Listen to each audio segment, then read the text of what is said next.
Germany is a country that probably doesn't need an introduction. The German nation has for centuries been at the heart of European politics and culture and has brought us some of Europe's most famous and influential figures like Beethoven, Nietzsche, Luther, Bach, Einstein and Wagner, but also more controversial individuals like the Nazis or Karl Marx. From fighting against the Romans to being the dominant nation within the Holy Roman Empire to unifying and becoming one of the main forces in both world wars, Germany has undisputably made a name for itself, whether you want to call it fame or infamy. Even now, Germany is one of the world's most prosperous nations, and although recent controversies surrounding multiculturalism, the European project and record low approval ratings of Angela Merkel seem to be driving the country apart, the Germans are still some of the wealthiest people on the planet. In this video I will cover the history of Germany from the early beginnings to the modern era.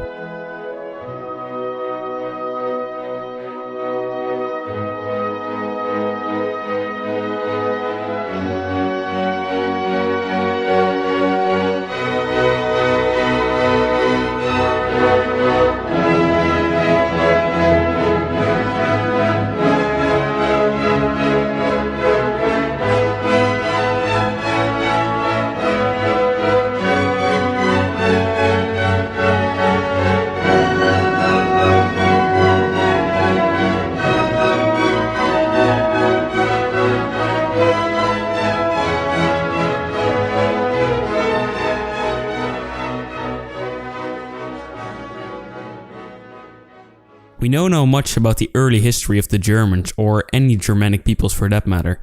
All that we know comes from the perspective of the Romans, who at the time viewed the Germans as barbaric. Also to be noted is that these Germanic peoples were in no way unified. Although their languages and customs must have been related in some way, they were separate tribes only united by a common enemy, the Romans.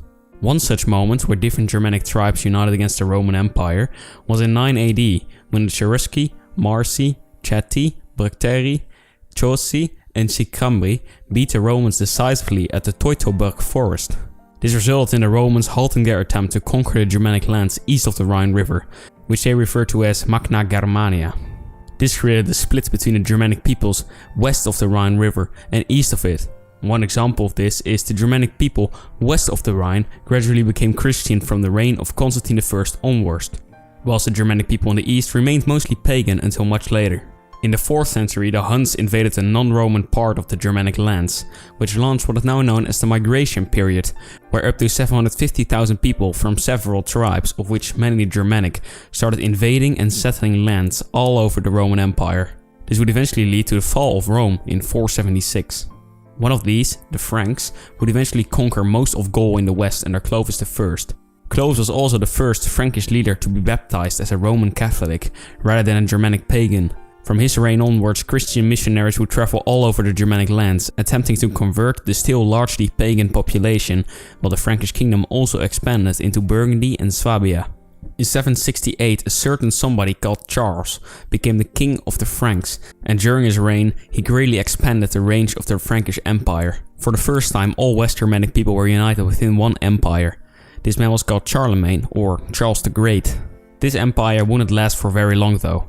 Charlemagne's grandchildren partitioned the empire into 3 parts in 843. One of these parts, East Francia, is usually considered to be the predecessor of Germany. In 936, Otto I was crowned as King of Germany, the Kingdom of Germany being a kingdom within the Holy Roman Empire, of which he would also become Emperor, along with Italy, Bohemia and Burgundy, although those weren't kingdoms yet at the time. Oh, and also all of these kingdoms were made up of tribal duchies, not to be confused with the tribal duchies of much earlier. And up in the centuries following, the Holy Roman Empire would become more and more complicated, as shown on this sped up video by Ollie Bai. Yeah, I'm sorry for not animating this myself, but I think you understand why. Let's not talk about all the details of the Holy Roman Empire and its kingdoms, duchies, bishoprics, electorates and whatnot. Let's just focus on the general history of the German-speaking part of this quote-unquote empire.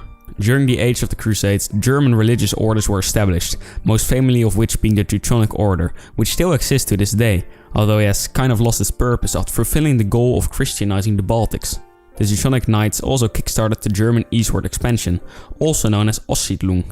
This is the name given to the medieval German settlement of areas east of the Holy Roman Empire. This created the German Diaspora from Estonia in the north to Slovenia in the south, and will be used in the 20th century as a justification by the Nazis for the territorial claims in Central and Eastern Europe. Then, around 1350, the Black Death hit Europe. This plague killed an estimated 30 to 60% of Europe's population, although it was more like 20% in Germany. This was one of the most devastating pandemics in world history. Also in the Middle Ages, the Hanseatic League was established in the northern German city of Lübeck. The Hanseatic League was a business alliance of trading cities, which dominated trade in the Baltic for a full century and had its own legal system spanning from London in England to Novgorod in Russia. Something which happened during about the same time as the Hanseatic League's most successful years was the Western Schism, where the Catholic Church split temporarily in two and then later three parts because of multiple people claiming the title of Pope at the same time. In the century after this, the German Habsburg family would also see their rise to power. They already controlled most of the southeast of the Holy Roman Empire, namely the German Austria and Sudetenland, but also the Slavic Bohemia, Moravia and Slovenia. But there would also almost constantly be a Habsburg on the throne of the Holy Roman Empire from 1438 up until 1806. In 1517, Martin Luther published his 95 Theses, in which he exposed corruption in the Catholic Church. This sparked the Reformation and the Protestant Church splitting from the Catholic Church, although Luther never intended to make the church split. He simply wanted reforms.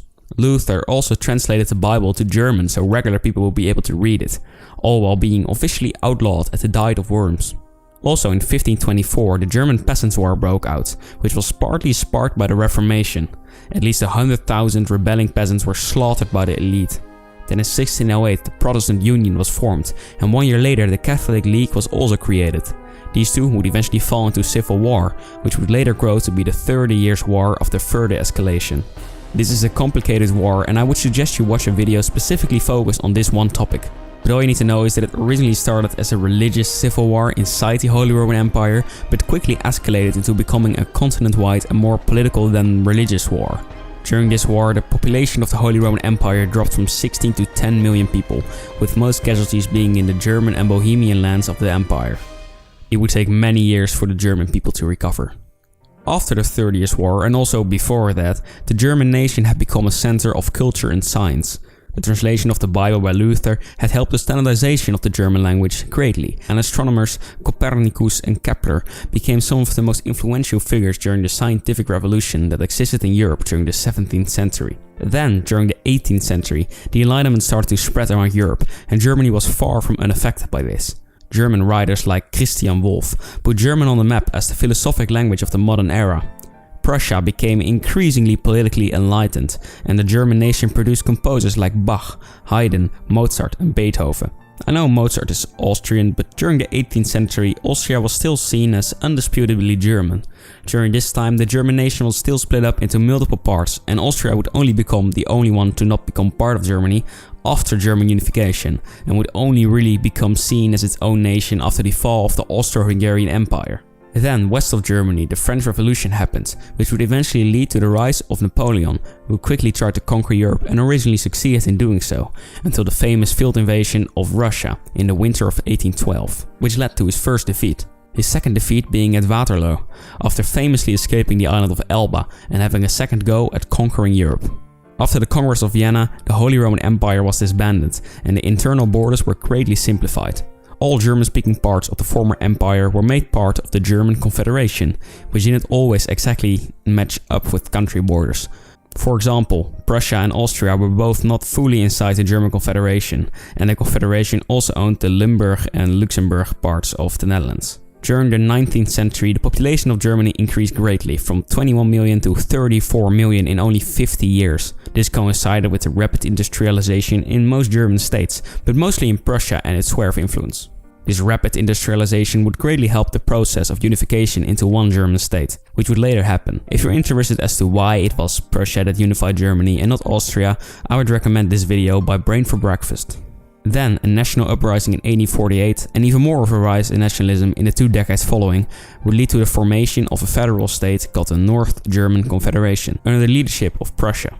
This federal state was a result of Prussia winning the Austro-Prussian War, where the Austrians, along with their mostly South German allies, fought against the Prussians, along with their mostly North German allies. Then, a couple of years later, the North German Confederation went to war with France. On the side of the North German Confederation also fought the last three of the four last remaining independent German states, Baden, Bavaria and Württemberg. This war put all Germans except for Austria against a common enemy, which would lead to the formation of the German Reich on the 18th of January in 1871 in the recently conquered Palace of Versailles in France. After signing the peace deal with the French, they also annexed Alsace-Lotharingen. Germany then industrialized even faster. They became the leader in steel production and the Ruhr area became very urbanized very quickly. They also had a naval race with Britain over who will be the world leader on the sea. They also acquired some colonies and hosted the Berlin Conference, which started the scramble for Africa. Then World War I happened. They had allied themselves with Austria-Hungary some years earlier and joined the war on their side after Austria-Hungary kinda started it. The invasion of France didn't go as smoothly as the 4 decades prior though. The German troops were halted by the French divisions and Belgian resistance, quickly leading the war into a bloody trench warfare. At the same time, the Eastern Front was much more successful. This big loss on the Russian side partly led to the Russian Revolution, which resulted in the Bolsheviks taking power in Russia and them signing a peace deal with the Germans. This made it possible for the Germans to focus all their attention on the Western Front. But because of logistic problems and a sudden reinforcement because of the United States joining the war, the Germans still lost and the Treaty of Versailles was written.